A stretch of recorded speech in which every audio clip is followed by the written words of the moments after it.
রাজাকার দালালের স্বজনেরাই মুক্তিযুদ্ধের বিরোধিতা করে, এমন মন্তব্য করেছেন বিএনপি চেয়ারপারসনের উপদেষ্টা বীর মুক্তিযোদ্ধা অ্যাডভোকেট ফজলুর রহমান।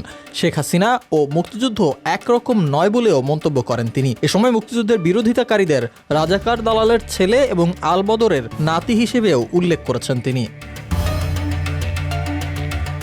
অ্যাডভোকেট ফজলুর রহমান বলেন, মা না থাকলে যেমন কোনো সন্তানের জন্ম হবে না, ঠিক তেমনই মুক্তিযুদ্ধ না হলে বাংলাদেশের জন্ম হতো না। সেই মুক্তিযুদ্ধের যখন কেউ বিরোধিতা করে তখনই তো আমি দেখি লোকটা কে। ওই যে লোকটা ৭১ সালে ওর বাবা যে দালাল ছিল, দালালের ছেলে। ৭১ সালে যে রাজাকার ছিল, সেই রাজাকারের ছেলে। আলবদর ছিল, আলবদরের নাতি। তা না হলে তো ৭১ সালের বিরোধিতা করা উচিত না।